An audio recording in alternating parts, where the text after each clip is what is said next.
y a une diligence accrue sur les provenances et c'est très bien, mais cette diligence se heurte à une présomption de bonne foi des familles qui ont des objets par milliers et milliers, voire par millions, aujourd'hui dans toutes les familles de France, avec aucune provenance. C'est pas pour autant que ces gens participent au trafic international d'objets d'art et au financement du terrorisme. Chaque objet d'art a une histoire à raconter. Une histoire qui devient mythe. Un mythe qui devient légende. Bienvenue sur Rosso Antico, le podcast qui explore le marché de l'art et ses coulisses. Découvrez les histoires inspirantes des femmes et des hommes, experts, galeristes, collectionneurs, qui agissent à l'unisson pour rendre ce secteur vibrant et riche en découvertes, avec l'amour et la passion pour l'art et la beauté qui les guident au quotidien. Partez pour un voyage unique, où la tradition et l'expertise se mêlent aujourd'hui à l'innovation et à la technologie, où des nouveaux enjeux sociétaux et juridiques rebattent les cartes du secteur et redéfinissent l'essence même du collectionnisme au XXIe siècle. Je m'appelle Borna Scognamiglio, je suis le PDG et fondateur de Winkleman & Co. Et ça, c'est Rosso Antico.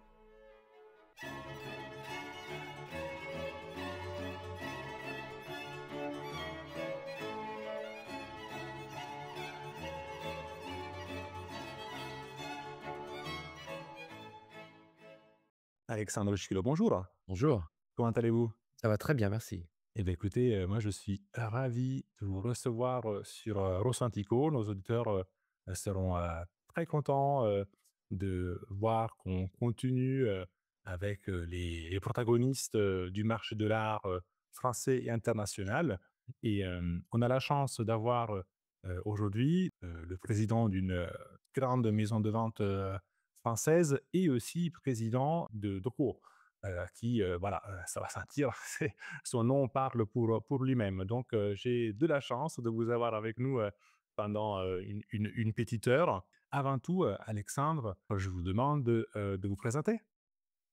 Alexandre Giquelot, commissaire-priseur évidemment, depuis toujours pratiquement. Bah, je viens d'avoir 54 ans et j'ai commencé dans la profession en 1994. Donc vous voyez, ça fait, un petit moment, donc c'est un et je ne m'en lasse pas. Ok. Et justement, qu'est-ce qui a suscité votre intérêt pour l'art? Elle est où l'étincelle qui a tout déclenché? Alors, moi j'ai un profil assez particulier puisque j'ai vraiment eu une vocation très, très, très précoce, mais une vocation, pas généraliste, une vocation particulière. C'est-à-dire qu'à 13-14 ans, j'ai retrouvé mes carnets, scolaires où il y avait marqué profession envisagée commissaire-priseur. J'ai voulu, tout de suite devenir commissaire-priseur pour une raison que j'explique assez mal. Mes parents étaient pas du tout, dans ce métier. Ils ne fréquentaient absolument pas les maisons de vente, mais mon père était architecte, ma mère travaillait avec lui et donc il y a toujours eu des livres d'art. L'art a été toujours très présent, dans notre famille. Mon père avait reçu, beaucoup de prix d'art quand il était aux Beaux-Arts. C'était quelque chose de très présent. J'avais aussi une famille de collectionneurs, donc voilà. J'ai beaucoup fréquenté les puces quand j'étais, vraiment, très jeune et l'art et le marché de l'art n'étaient jamais très lointains. Maintenant, je pense que j'explique cette vocation rétrospectivement par le fait que moi-même, très, très jeune, je dessinais beaucoup, je créais beaucoup, je crée encore beaucoup de plein de choses, je suis très, très manuel. Mais j'ai, eu la chance et c'est une grande chance de me rendre compte que le milieu de artistique était un milieu extrêmement, difficile et je me souviens très bien m'être dit, très rapidement: «C'est Picasso ou rien». Parce que, je voyais quand même, pas mal d'artistes, des entourages de mes parents qui avaient une vie très difficile et de l'autre côté, cette profession de commissaire-priseur a un aspect juridique très fort, très, notable, très, confortable et rassurant pour les parents et pour moi-même peut-être.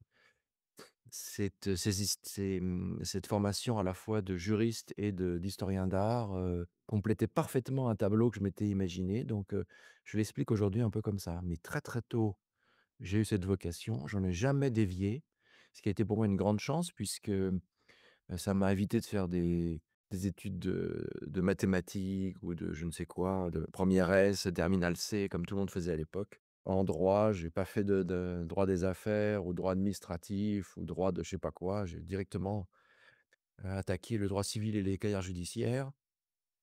À l'école de Louvre, tout de suite l'option, arts appliqués à l'industrie qui m'a beaucoup servi pour l'examen de commissaire-priseur, donc c'était une grande chance parce que d'avoir les idées claires rapidement, ça permet d'éviter de perdre du temps. Effectivement. Et si on regarde donc aujourd'hui votre étude et le tout début de l'aventure, en fait, je pense que ça intéresse beaucoup en rétrospective nos auditeurs d'imaginer, mais en fait, comment on arrive aujourd'hui à bâtir quand même une institution, surtout comme vous le dites, finalement, avec un background qui n'est pas, un background, sans que rien n'enlève, à ceux qui ont des parents qui sont commissaires-priseurs, qui ont baigné, dans le marché de l'art, mais vous voyez ce que je veux dire? Absolument. C'est de plus en plus le cas, hein, dans le quand j'étais, élève commissaire-priseur, ça commençait à changer. Déjà, il y avait beaucoup plus de femmes. C'était très, très, très masculin avant et c'est un métier qui était vraiment, vraiment réservé à des dynasties de commissaires-priseurs. Les choses se sont mis en place de façon plus structurée avec des examens qui ont été, repensés dans les années, 90-2000 évidemment avec la réforme et là, ça devenait un peu plus compliqué pour passer son examen, il fallait passer toutes les étapes, indispensables et le fait d'avoir un père et un grand-père commissaires-priseurs ne facilitait pas la tâche. Tout le monde était, à la même enseigne. Après, il faut de la chance, du travail évidemment. La chance, c'est toujours pareil. Il faut la chance, mais il faut la saisir aussi. Mais laisser passer sa chance. Je pense que la chance, elle passe un peu pour tout le monde, mais après faut certains la saisissent, d'autres pas. Moi, j'ai eu, l'occasion de devenir le commissaire-priseur le plus jeune à Paris, en 2002 parce que, j'étais en stage, chez, Jean-Claude Binoche. J'ai fait mon stage légal, mais j'avais passé 6 ans chez lui déjà. Il m'avait proposé de m'associer, mais ça m'intéressait pas, parce que je n'avais pas de bonne perception du fait de passer du statut de stagiaire à associé dans une maison de vente, c'est très difficile. Et j'ai eu la chance de connaître la fille d'un commissaire-priseur qui était une amie d'amis et qui est toujours une amie très chère, qui était la fille de maître Paul Renaud, qui à l'époque avait été nommé en 1955, donc vous voyez, c'était quelqu'un d'une autre génération et qui avait, je me souviens des problèmes, de santé, et ça le pénalisait énormément dans son travail et il avait vraiment décidé d'arrêter. Il avait 73 ans et c'est sa fille qui m'a, en discutant avec elle, incité à m'intéresser à cette reprise, éventuellement avec elle. Après ça ne s'est pas fait pour plein de raisons, mais c'est elle qui m'a mis en contact avec son père. Ça s'est tout de suite bien passé. J'ai racheté l'étude et donc en 2002 et en 2009, j'ai repris contact avec mon ancien maître de stage Jean-Claude Binoche et nous avons fusionné nos 2 études. Lui décidant aussi à son tour de prendre du recul. Aujourd'hui, il a 83 ans, vous voyez? Donc voilà, il a quelqu'un qui a laissé un nom dans l'histoire du marché de l'art, quelqu'un qui a été très important et j'ai repris l'étude donc en 2009. Ça a été, une série de circonstances, mais les circonstances, il faut savoir effectivement foncer et prendre des risques puisqu'il fallait racheter une charge, fallait racheter un fonds de commerce. Ce sont des métiers qui sont, extrêmement liés à la personnalité du dirigeant. Donc, reprendre, une clientèle, vous êtes certain qu'il va y avoir de la perte puisque bon, c'est vraiment lié à telle ou telle personnalité. Il faut en accepter le risque et de toute façon, votre clientèle, vous allez, aussi la la construire au fil des années, par la qualité de votre travail et vous faire remarquer dans le bon sens du terme. Mais tout ça a été possible et ça, c'est très important, tout ça a été possible grâce à Drouot. Racheter une étude qui était une étude qui avait une bonne réputation, mais qui n'était pas une des dans le top 10 pour exister, c'est pas évident et grâce à cet outil extraordinaire qu'est Drouot, j'ai pu au fur et à mesure, effectivement organiser des ventes, exister et c'est moi je suis vraiment un enfant de Drouot. Et si aujourd'hui on faisait un fast forward, donc on arrive en 2024, donc qu'est-ce que représente l'étude GKLO? Première question. Et après, je vous poserai évidemment la question de Drouot, qui, je crois, est centrale dans le marché d'art français, international. Alors effectivement, il faut, quand vous reprenez une maison de vente, quand j'ai fait opéré la fusion avec l'étude Binoche et je peux vous dire que la fusion entre l'étude Binoche qui était une étude très, spectaculaire, avec des très grandes ventes, avec une activité très, très atypique. Binoche avait, créé les ventes d'art contemporain, en France quand même, en 70. On l'oublie mais c'est lui qui a organisé la première vente d'art contemporain en France et pour cela, il a été, convoqué par la chambre de discipline pour, interdiction de vente de biens neufs. Il a vendu, Les Noces de Pierrette qui était un tableau qui est resté, très longtemps le tableau le plus cher au monde. On a du mal à imaginer ça aujourd'hui. À l'époque, il s'est vendu, 60 millions de dollars en 1989. On imagine mal aujourd'hui une petite maison de vente française, obtenir ce record. Il a vraiment eu des grandes, grandes opérations, tout au long de sa carrière. Mais pour autant, ce n'était pas une multinationale. C'était une étude à la française, c'est-à-dire avec, une dizaine de collaborateurs, et assez peu de ventes dans l'année, mais des ventes spectaculaires. Et de l'autre, une maison de vente très, très traditionnelle avec un volume de vente plus important, mais beaucoup plus modeste, beaucoup plus classique. Et il a fallu opérer la jonction, ça n'a pas été forcément évident, les, mmh, les clercs avaient des philosophies différentes. Il a fallu unir tout ça et ça, c'était après mon boulot de créer une harmonie dans tout ça et de créer un nouveau modèle. Et ce nouveau modèle, eh bien, c'est la récupération effectivement d'une tradition du livre chez Paul Renault, que j'ai pu récupérer par chance. Donc on fait beaucoup, beaucoup de livres modernes et anciens. Ça représente une part importante de notre activité et notre notoriété. De l'autre côté, j'ai récupéré chez Binoche cette tradition de la vente d'art tribal et également, avec, une spécialité plus précise dans l'art précolombien qui est aujourd'hui une discipline en grand danger pour des raisons de politique, internationale, de revendication permanente, des gouvernements d'Amérique latine sur leur patrimoine. Enfin ça, c'est encore un autre sujet. Mais à l'époque, l'étude Binoche et jusqu'aux années 2020 pratiquement, était, pratiquement un monopole mondial sur les ventes d'art précolombien. On avait un leadership pratiquement mondial. Là, de Christie's et Sotheby's, qui ont renoncé assez vite à faire ce genre de vente. Après, des rencontres avec des correspondants, des experts m'ont permis de développer une nouvelle spécialité à laquelle je tiens beaucoup, qui est la haute époque, qui sont des ventes très spécialisées et des ventes qui font pas forcément beaucoup parler d'elles, mais j'adore ces ventes. Et puis, bien sûr, évidemment, depuis quelques années, les dinosaures.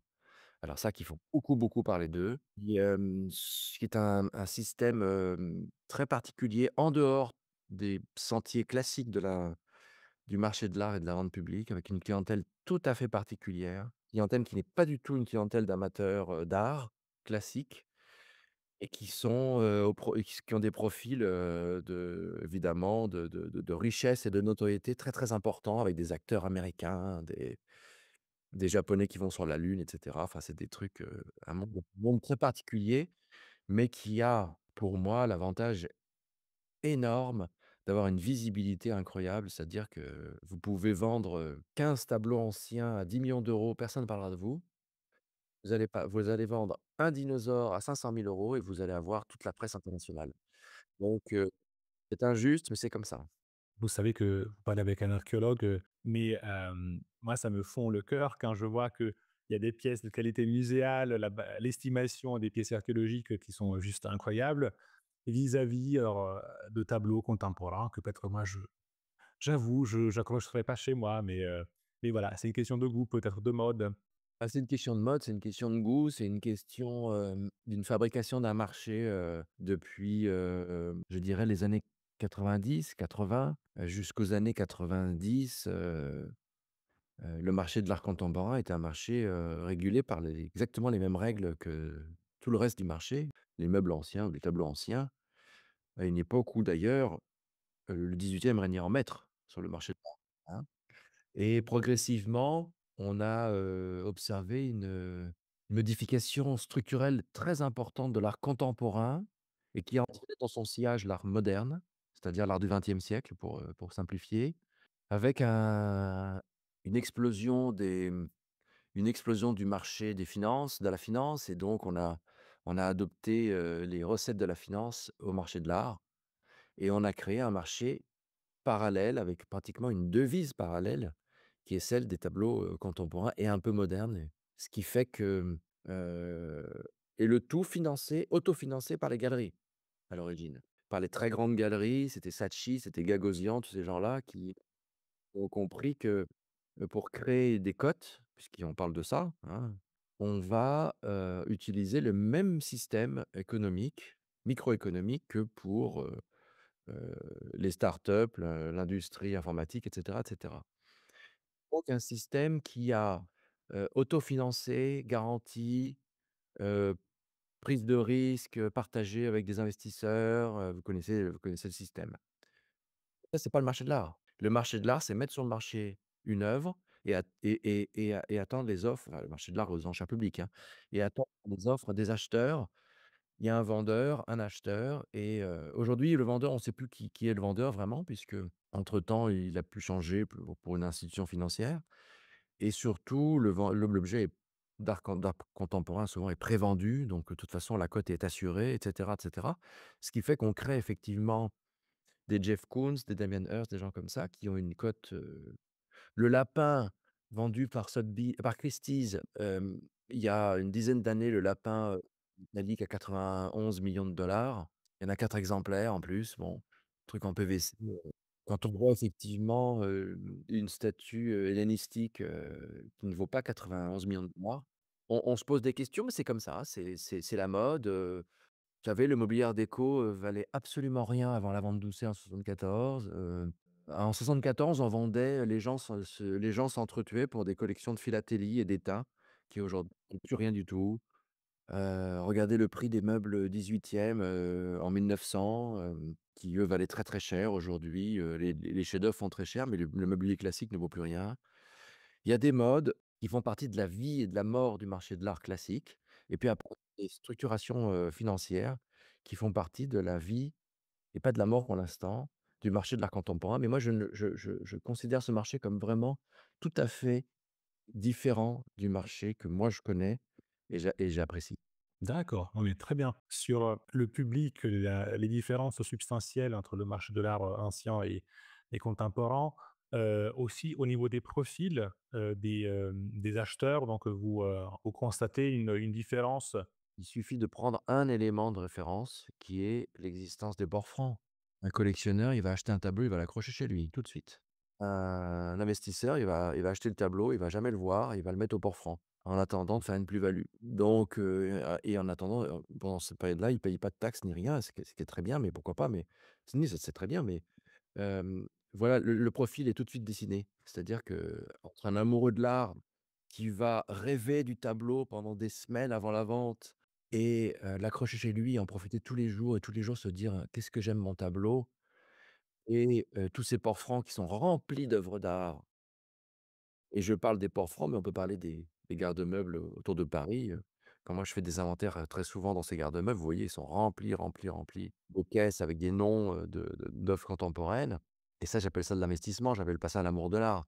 Donc ça explique et je vous dis, c'est un secteur qui est aujourd'hui un micro-secteur de la finance et en plus, dans tous ces milieux, il est très facile. Moi, j'avais été très marqué, je me souviens très, très bien dans les années au tout début des années 2000, j'imagine. À l'époque, l'œuvre la plus chère au monde était une statue de Giacometti qui avait été vendue à New York, qui était L'homme qui marche, qui avait fait 80 millions de dollars, si je me souviens bien. C'était peut-être avant, c'était peut-être les années 90 d'ailleurs. Et la presse s'était jetée sur l'acheteur, qui était un Russe à l'époque. Et tout de suite la question: «Pourquoi avez-vous acheté cet objet?» et l'acheteur avait répondu de façon très, très ironique et j'avais trouvé ça très, très drôle. Il avait dit: «Voilà, je m'appelle», bon, il avait donné son nom que j'ai oublié évidemment. Il y a 5 minutes, personne ne me connaissait, aujourd'hui tout le monde me connaît. Parce qu'aujourd'hui l'art, Un homme qui marche de Giacometti, tout le monde connaît. Un Balloon Dog de Jeff Koons, tout le monde connaît. Donc vous mettez un Jeff Koons dans votre entrée et tous vos amis qui ne connaissent pas du tout l'art, mais qui ont quelques notions quand même, contemporaines, vous disent: «Ah là là, qu'est-ce qu'il est bien notre ami, qu'est-ce qu'il est riche». Vous mettez un tableau de Vous mettez une sculpture, hellénistique, dans l'entrée, la moitié des invités vont la regarder.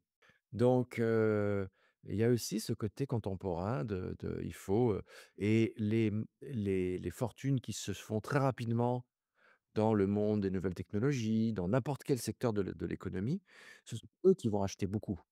Parce qu'ils vont avoir beaucoup de moyens rapidement et ils ont besoin de se créer un patrimoine.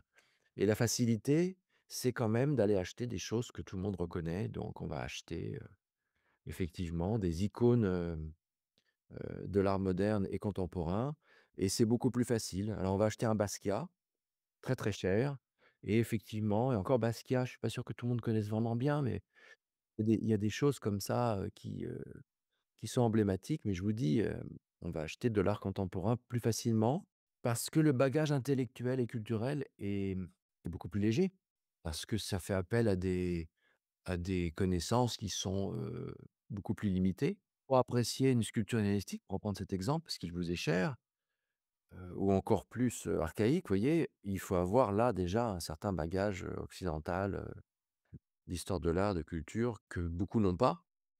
Et ça, je suis ravi, ravi, ravi que l'histoire de l'art ait été réintroduite, à l'école en France. Ça, c'est vraiment important parce que tout le monde sait que La beauté sauvera le monde, c'est Dostoïevski qui l'avait écrit. Exactement. Le point le plus important sur lequel moi je mets toujours l'accent, c'est comment on peut, selon vous, Monsieur Giquelot, raconter l'histoire centenaire, voire millénaire derrière un objet ancien et donc le remettre un peu à la page, le remettre un peu sur les devants de la scène. C'est un combat, c'est un peu un Don Quichotte avec les moulins à vent ou juste en fait il faut faire avec l'air du temps. Alors, faut faire avec l'air du temps, de toute façon, ça, on n'a pas le choix. Ça, c'est une vraiment une question existentielle. Il y a 2 choses. Le fait que les nouvelles générations occidentales ne font plus leurs humanités, ça, c'est une réalité. Qui apprend le latin et le grec aujourd'hui, c'est quand même une très, très grande minorité. Quand à l'époque, il fallait, c'était une étape obligée, on n'avait pas le choix. Enfin, quand vous faites du latin ou du grec, bah, vous faites forcément de l'histoire, vous voyez? Et puis voilà, tout est lié. Moi qui fais beaucoup de ventes de livres, je peux vous dire que la littérature classique a du mal à exister. Les nouvelles générations ne lisent plus, moi j'ai même des enfants qui lisent absolument pas, je me bats tous les jours, mais sans succès. Ils sont sur des nouvelles technologies, voilà, ils sont greffés à leur portable. Ce qui n'empêche pas d'avoir, de la créativité, mais il faut vraiment vivre avec son temps et votre podcast y participe d'ailleurs. Après, il y a des modes qui sont relativement difficiles à expliquer. Moi, je n'exclus pas que peut-être dans 50 ans ou 100 ans ou 200 ans, on ne sera pas là, mais il y aura une mode de, je sais pas, justement de l'antiquité gréco-romaine. Qu'est-ce qu'on en sait? Il suffit de deux trois acteurs sur le marché, comme vous savez, pour que le marché, puisse repartir à la hausse. Mais d'un autre côté, même si c'est une frange infime de la population qui va s'intéresser à ça, heu, 1 3 0,3 on ne sait pas. Dans la mesure où le spectre, mondial s'élargit énormément, on va avoir aujourd'hui beaucoup plus accès à ce 0,5 de la population de Nouvelle-Zélande ou d'Afrique du Sud ou d'Alaska qui va pouvoir s'intéresser également grâce aux nouvelles technologies, grâce aux moyens qu'on a aujourd'hui. Et donc ça, je vois ça avec Draw Digital, donc je fais un rapport direct. Les salles de vente se sont vidées, mais on n'a jamais eu autant de clients. Hier, je faisais une visite à Draw pour une, délégation chinoise.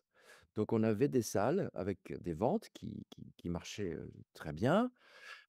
Une salle de vente à Drouot classique, vous avez, entre, 50 et 100 personnes, bon, 100 personnes, c'est déjà beaucoup, heu, une cinquantaine de personnes en moyenne. Et à chaque fois, j'allais voir l'opérateur de Drouot Digital et je lui demandais combien il y avait de personnes. Alors la première vente, on a fait que 2 ventes avec, pour expliquer un peu. La première vente avait 540 personnes connectées, la deuxième 800 et quelques. Et quand vous avez une salle avec 800 personnes, c'est le Grand Palais pour la vente Yves Saint Laurent, vous voyez? Ça, il faut vivre avec son temps, c'est-à-dire qu'aujourd'hui, effectivement, vous avez 800 personnes connectées derrière l'ordinateur et donc le spectre s'élargit énormément. Donc cette communauté, elle est réduite, elle est minoritaire, mais elle est universelle. Et donc moi, je crois beaucoup à tout ça. De toute façon, l'art, tous les jours, je rencontre des nouveaux stagiaires 17-18-20 ans, qui sont passionnés par l'art et qui veulent en faire leur métier et donc il faut croire en la nature humaine, il faut croire en la beauté des choses. L'histoire, elle est là, elle existe, elle ne bougera pas. En plus, elle évolue puisqu'on fait des recherches, on fait des nouvelles découvertes tous les jours. On apprend des choses, fabuleuses. J'étais à Reims ce week-end, la cathédrale de Reims, quand vous l'avez devant les yeux, bon, bah, voilà, il se passe quelque chose. Alors il se passe quelque chose quand vous allez être face à une œuvre d'art contemporain, conceptuelle. Parce que l'art doit créer des émotions à la fois esthétiques et intellectuelles. Mais vous mettez un enfant de 10 ans devant, l'ange le sourire de Reims, de l'ange, Gabriel et il se passe quelque chose. Parce que cet enfant, tout de suite, il va repérer cette sculpture parmi toutes les autres, et cetera, et cetera. Vous mettez, moi, j'ai été voir, j'ai honte de le dire, mais j'ai été voir, Guernica à Madrid pour la première fois il y a peu de il y a 5-6 ans. J'avais été plusieurs fois à Madrid, mais je sais pas, j'avais jamais vu Guernica. Quand vous êtes Guernica, il se passe quelque chose, quoi. Donc et ça, vous mettez, un enfant que vous avez trouvé en Amazonie et je suis sûr que vous le mettez devant Guernica, il se passe quelque chose. Donc ça, c'est le pouvoir de l'art et il faut croire en la nature humaine. Après, bon, il y a des gens que ça n'intéresse pas et qui passent leur chemin et ben, qu'ils passent leur chemin et nous, chacun on est libre, vous voyez? C'est comme ça. Tout à fait, absolument. Alexandre, si, on pouvait parler, de Drouot aujourd'hui, qu'est-ce que ça représente Drouot comme, patrimoine culturel finalement pour, la France, et qu'est-ce que, la vision de Drouot pour les années à venir? Vous avez déjà donné quelques éléments de réponse vis-à-vis de la transformation digitale. Ça, c'est un point, je pense, clé, et la preuve, la preuve, c'est que ça marche donc mais je vous laisse, nous donner un peu votre réponse en tant que président de Drouot. Bah, cette présidence de Drôme me prend beaucoup, beaucoup de temps et j'en suis ravi parce que la mission est très importante. Au-delà du très grand succès de Draw Digital, parce que c'est un succès inimaginable. Aujourd'hui, il y a 800 maisons de vente, sur Draw Digital, on a vendu 3 millions d'objets l'année dernière quand même, donc vous voyez, les chiffres sont relativement dingues. On a bénéficié d'un contexte international favorable avec la période du covid qui a décuplé notre développement et notre clientèle. Très bien, mais de toute façon, c'était une évolution qui était relativement logique. Mais bon, au-delà de ça, au-delà de ce très grand succès et d'autres succès comme celui de la Gazette de Rouen et cetera, on oublie toujours que l'institution initiale qui est l'hôtel des ventes est un modèle unique au monde, encore aujourd'hui. La première salle des ventes au monde de loin, puisqu'on vend 300 000 lots environ par an et on a tendance à l'oublier. C'est un modèle, extrêmement vertueux puisque, dès l'origine, sous Napoléon III donc, à une époque où on rationalise beaucoup les choses, c'est l'époque de la révolution industrielle, on crée un lieu unique de vente publique avec un monopole et cetera, mais c'est un carrefour du marché de l'art qui, entre 1850 et 1920, va devenir le centre du monde puisque dans ces années-là, c'est quand même 80 du marché des ventes publiques mondiales qui passe par Paris, hein. On a vraiment, vraiment oublié cette période, ce qui est normal puisque à partir de l'après-guerre, le centre de gravité économique va se déplacer vers les États-Unis, où il est encore d'ailleurs, parce que les vrais clients avec l'argent disponible, il est quand même encore aux États-Unis. On parle beaucoup du Golfe, on parle beaucoup de la Chine, mais dans le Golfe, on parle de 1 000 personnes peut-être. Aux États-Unis, c'est 10 millions d'acheteurs potentiels, hein, l'échelle n'est pas du tout la même. Donc ça, pour plein de raisons, Draw a perdu déjà, on a perdu le monopole, donc ça, c'est normal, mais a perdu cette attractivité. Mais le modèle de Draw est unique au monde et extrêmement vertueux. Et ça, il y a que les Français pour oublier ça. Maintenant, il a fallu évoluer, le modèle était fermé, il a fallu ouvrir, il a fallu, créer un système. Aujourd'hui, la recette est très simple, enfin la recette, moi mon objectif est très simple, créer le meilleur service au monde, en toute modestie, pour les maisons de vente. Grow crée des services pour les maisons de vente, des plateformes multiservices. On a une plateforme de vente, réelle, l'hôtel des ventes, mais qui par sa position géographique à Paris a forcément une limite. On a une presse spécialisée dans l'annonce des ventes publiques, la Gazette Drouot. On a une plateforme numérique, Drouot Digital. On développe énormément tout ce qui est logistique, puisqu'aujourd'hui, on est dans un monde qui s'est, adapté à un système du style Amazon, c'est-à-dire que les clients veulent, repérer, acheter, payer et être livrés immédiatement. Là, il y a des contraintes liées au paiement, et notre obligation d'officier ministériel, d'ancien officier ministériel aujourd'hui, mais la profession de commissaire-priseur est toujours réglementée, comme vous le savez, en France et c'est très bien. Donc, au niveau de la garantie du prix, il y en a quand même des petites contraintes, mais il faut penser à cette évolution et donc, de Drouot développe énormément tout ce qui est garde-meubles, logistique, transport et cetera, pour offrir un service qui soit maximum à la clientèle et donc aux maisons de vente. Et après, il y a beaucoup, beaucoup d'axes de développement sur la centralisation des paiements, la centralisation de tous les moyens, les comptes de vente et cetera. Mais ça, c'est des chantiers en cours. Mais l'idée, c'est que les maisons de vente et moi, je reste toujours avec cette reconnaissance du fait que moi, j'ai pu exister, j'ai pu rembourser mon prêt d'achat d'études grâce à Draw, grâce à l'achalandage de Draw, grâce à la clientèle. On se fait connaître grâce aux expositions qu'on fait et cetera et cetera et une petite maison de vente ne peut survivre aujourd'hui que grâce à un outil comme Draw. On remarque qu'en 2024, moi je me souviens très, très bien parce que j'étais déjà là, en 2000-2002 quand la loi est passée sur la perte du monopole, tout le monde disait: «Draw dans 6 mois c'est fermé, ça sera Christie's Sotheby's et des grandes maisons qui vont s'unir».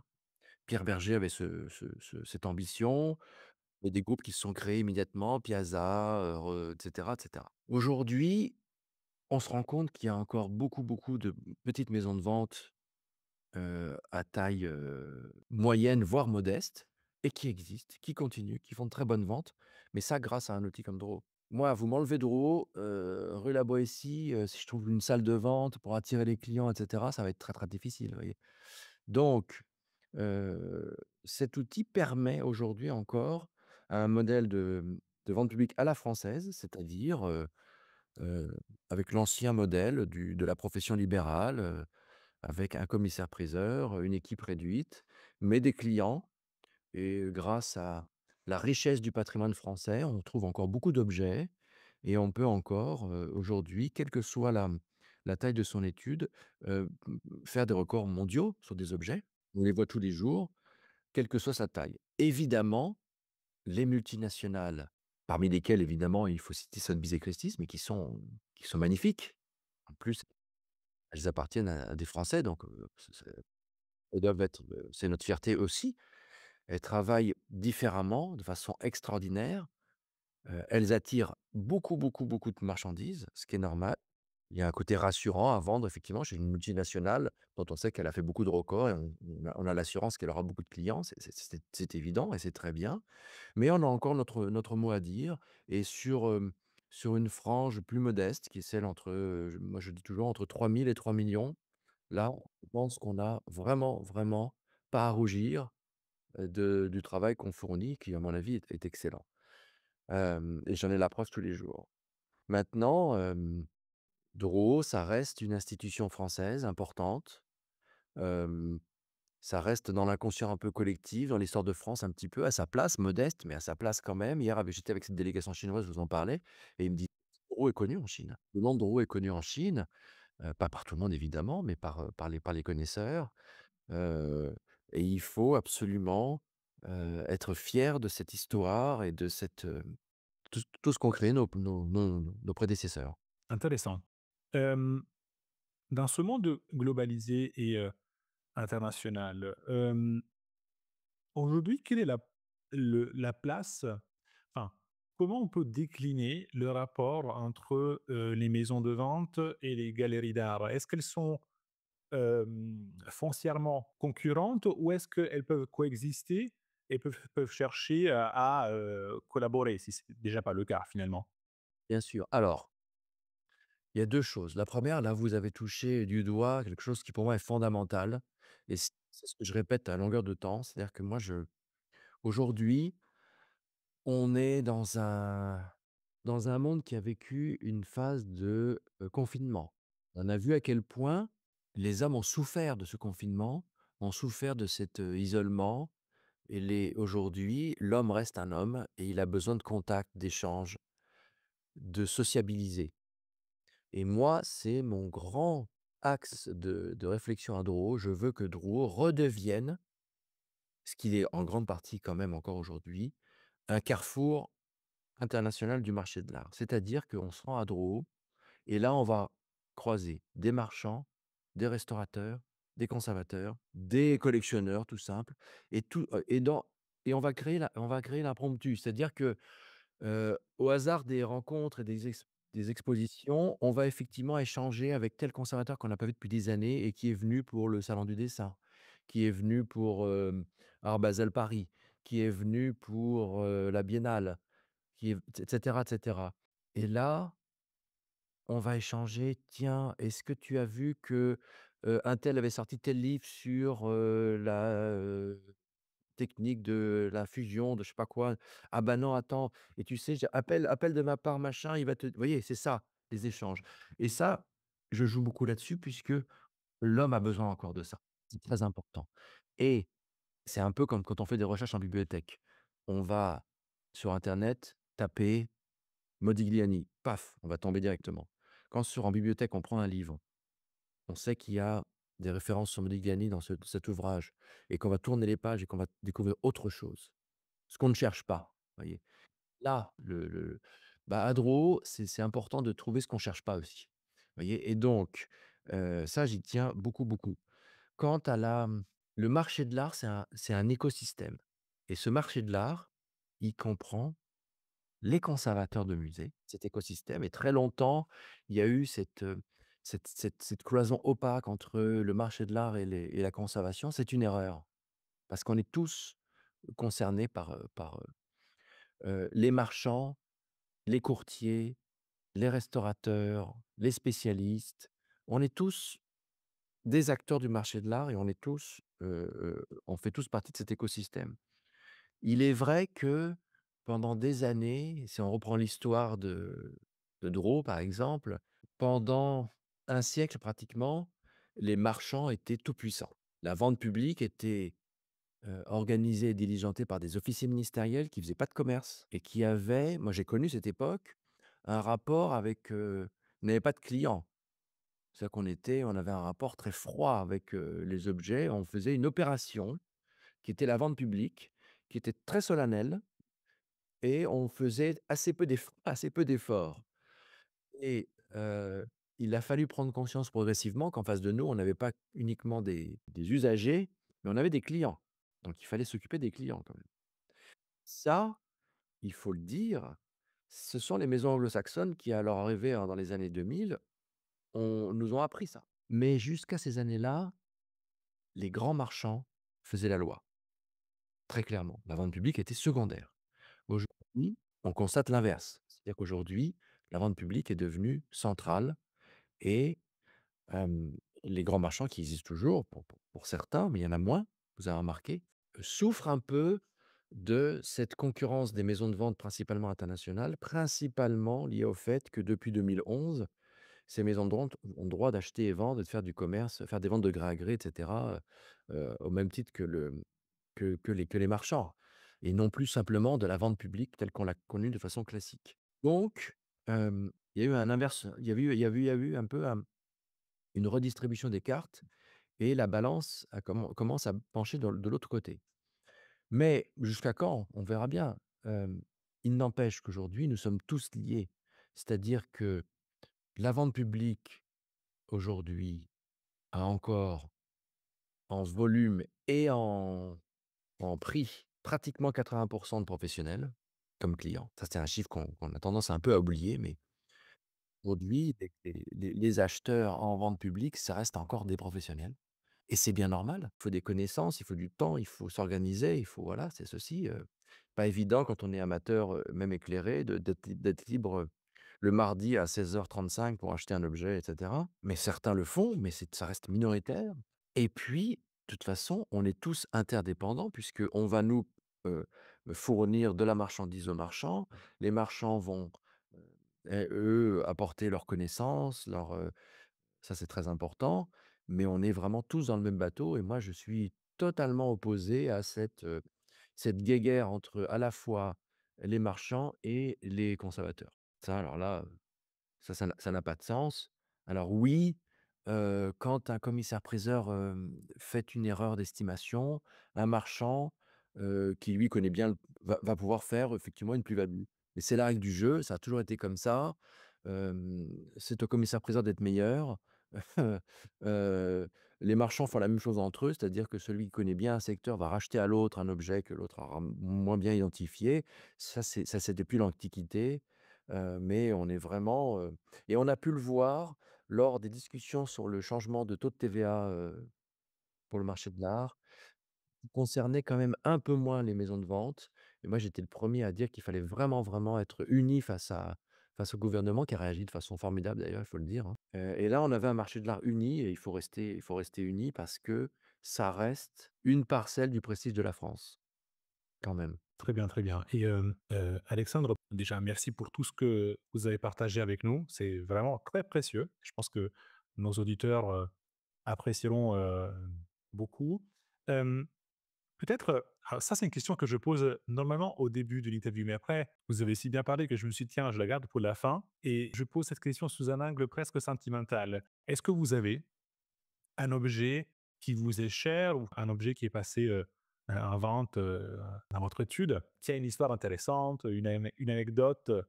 Oh là, il y en a beaucoup. On est, on vit avec les objets pendant un certain temps. Les objets les plus prestigieux, moi, je les mets dans mon bureau, que je veux les avoir avec moi, et puis on s'y attache et puis un jour on les vend et ils partent et voilà. Alors il y en a énormément, alors je sais pas, comme ça, le premier qui me revient à l'esprit, c'était un chat égyptien en bronze que j'ai vendu il y a pas tellement longtemps, c'était il y a 1 an ou 2, et qui était d'une beauté, extraordinaire, trouvé dans une succession, d'un libraire, tout à fait éclairé qui avait, plein d'objets très raffinés, de très, très bon goût. Quelqu'un qui avait, collectionné toute sa vie des objets très différents et notamment celui-ci, avec évidemment une provenance, impeccable. Parce que vous savez qu'aujourd'hui, en matière d'archéologie, et ça pose des problèmes d'ailleurs juridiques, qui sont en cours de traitement, puisqu'il y a une diligence, accrue sur les provenances, et c'est très bien, mais cette diligence se heurte à une présomption de bonne foi des familles qui ont des objets par milliers et milliers, voire par millions, aujourd'hui dans toutes les familles de France, avec aucune provenance. C'est pas pour autant que ces gens participent au trafic international d'objets d'art et au financement du terrorisme. Donc, c'est un débat dont la doctrine est en cours aujourd'hui de réécriture, et c'est très important.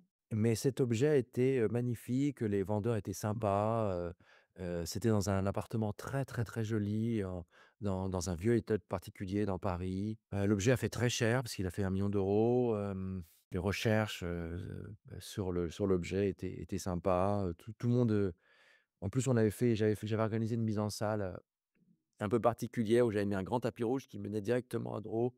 J'avais mis un énorme bloc en métal, la statue toute seule, et un grand tapis rouge qui traversait toute la pièce et qui allait directement vers l'objet. Ça a été acheté par un acheteur, un particulier très sympa, qui a acheté par des courtiers très sympas aussi, avec lesquels j'avais une très bonne relation. Tout était parfait dans cet objet. Voilà. Pour ça, on avait un vendeur, ravi, un acheteur ravi, c'est un objet qu'on est fier d'avoir vendu. Voilà. Alexandre Giquelot, je vous dis un grand merci pour, votre temps. C'était super de vous avoir sur, Rosantico. Je vous dis à bientôt. À très bientôt. Merci d'avoir écouté cet épisode jusqu'au bout. S'il vous a plu, n'hésitez pas à noter Rosantico avec 5 étoiles sur votre plateforme de podcast préférée. Cela nous aide énormément à le diffuser et à faire grandir notre audience. Rosantico est un podcast produit par Winkelmann & Co, société spécialisée dans les services innovants à destination des professionnels du marché de l'art. Si vous voulez en savoir plus, connectez-vous sur www.winkelmann.co. Merci et à bientôt.